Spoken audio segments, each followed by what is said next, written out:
I can't sing. But I want to find it out for myself, Mr. Dennis Morgan. And if you don't mind, I'll buy my own ticket to the Hollywood Bowl. I wasn't the typical glamour girl. And the ladies looked at me on the screen and thought, if she can make it, so can I. You win, kid. Even if you don't get to be a big star, Hollywood's going to know it's been a fight. And I'm going to do my best to see you get a break. Oh, Mr. Morgan, you made me the happiest girl in the whole world. I also was called the girl next door. And that, of course, supports what I've just said, that the ladies and the girls thought, she's like the person living next door. I could do this, and they probably could. Gonna take a sentimental journey. Gonna set my heart at ease. Gonna take a sentimental journey to renew old memories. Doris Day is one of the most popular and influential movie stars of all time. From the late 1940s to the late 1960s, in a 20-year career of 39 films, she played a wide variety of parts in musicals, melodramas, thrillers and sophisticated romantic comedies. And yet, people tend to remember her for just one part, created in her earliest films, the all-American Girl Next Door. Doris Day is still regarded as the perpetual virgin, or Miss Goody Two-Shoes, rather than as the resolute, independent heroine she really was, on film and in her life. I'm not Miss Goody Two-Shoes. I don't know from where it came. I really don't. I think it's rather silly, because I'm not at all. You know, you've gone out with a lot of men in your time. This is the jackpot. And I've played all kinds of roles, and I get very angry in my films and stamp my feet, and I'm not Miss Goody Two-Shoes, and I never have been. Bedroom problems. At least mine can be solved in one bedroom. You couldn't solve yours in 1,000. What's the matter, Marty? Are you afraid you're losing your grip? I carried on. Quite a lot. And had big fights, if you perhaps remember, working with Jimmy Garner. In the thrill of it all, we fought like crazy, and I fought with Rock Hudson, I fought with everybody.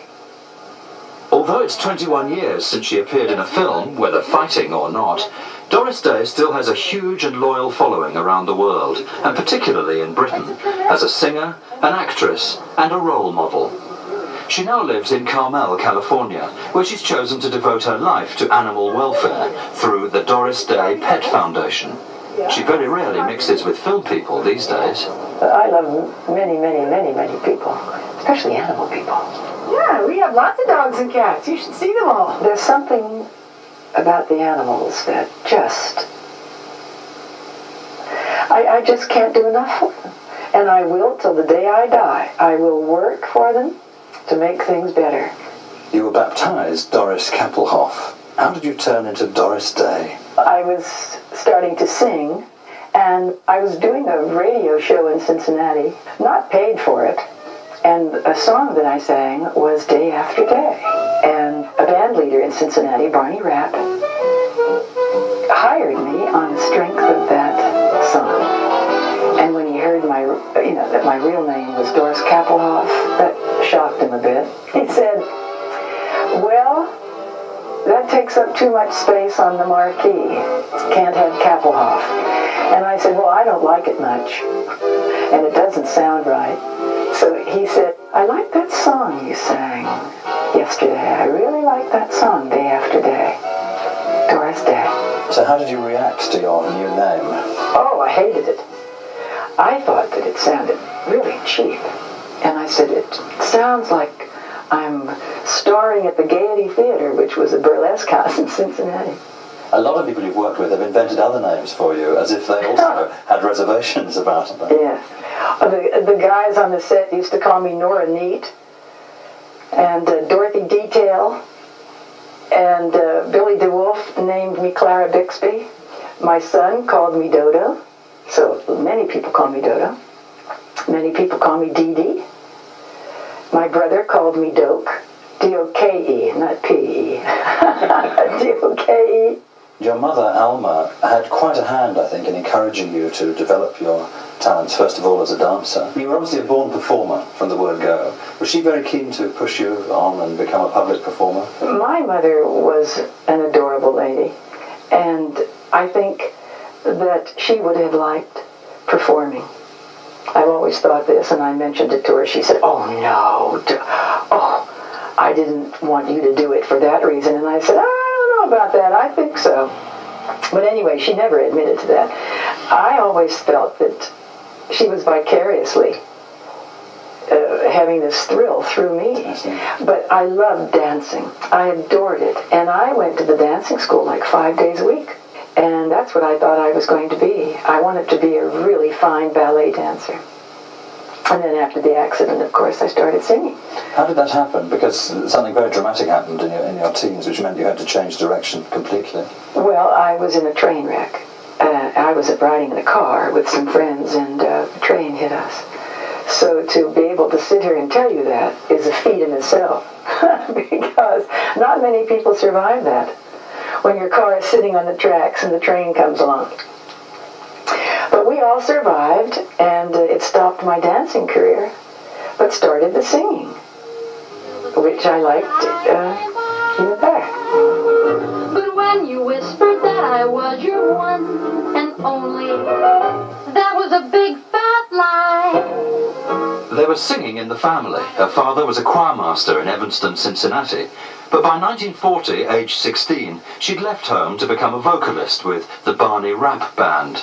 Her life consisted of endless one-night stands in clubs and radio stations across America.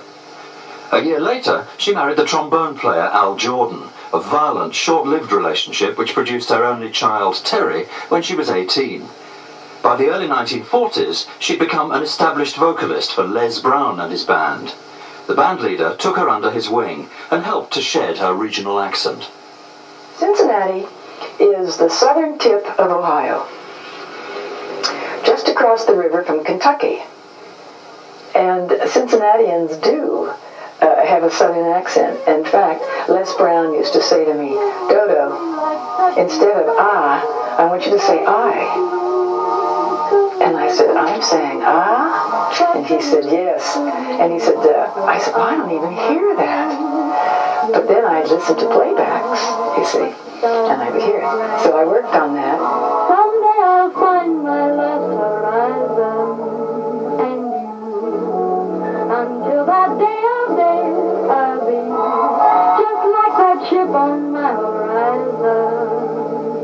You see, that sails across the sea. You had a very distinctive style, a very distinctive way of putting over a lyric, right from the beginning. How did that happen? Was it natural, intuitive? I guess a lot of it was, but I give my vocal coach, Grace Rain, most of the credit. In hope that we may meet someday. She said to me, "You know, when you're singing a lyric, you're playing a scene. You're not just singing a lyric. You are playing a scene, and you're singing to one person. And you're singing in that person's ear. And always remember that. And think of what you're saying. Think of those words. Like perhaps you would be talking to someone, and you're singing a love song. It has to be very personal." Love you. That always stayed with me. You know you made me love you.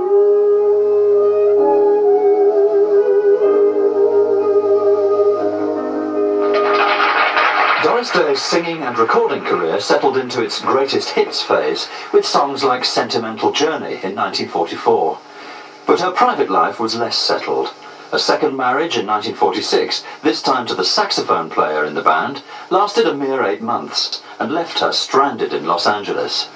To cheer her up, Doris Day's agent dragged his client to a Hollywood party given by the songwriters Julie Stein and Sammy Cahn, who were preparing the score for the musical film Romance on the High Seas, later called It's Magic, and originally written for Judy Garland.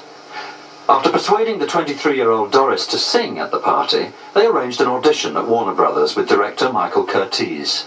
I went to Mr. Curtiz's office, I believe the next day. I was feeling, again, very depressed because of my marital status. And he asked me if I would sing for him. So Sammy and Julie said, oh yes, and Julie played piano, so they thought that Embraceable You would be something nice to sing. So I stood up there at the piano and I started singing Embraceable You, and the tears started down the cheeks, and I couldn't finish the song. And I said, oh, I'm sorry, Mr. Curtiz. I'm having a deep problem in my life these days, and you'll have to bear with me. Where's the ladies' room? And he said, he called the secretary and he said, show Miss Day to the ladies' room, please. And when I left the room, he said to Sammy and Julie, what's wrong with her? What is wrong with her? This is the biggest chance in a lifetime, and she's depressed. And they told him. So I came back, and he said to me, I like you. It's magic. The stars desert the skies and rest and nestle in your eyes. It's magic. Really and truly, crossed my heart, I didn't expect to get the part. And the phone rang. And a man said, Doris Day? And I said, yes. And he said, Jack Carson here. And I said, oh, really?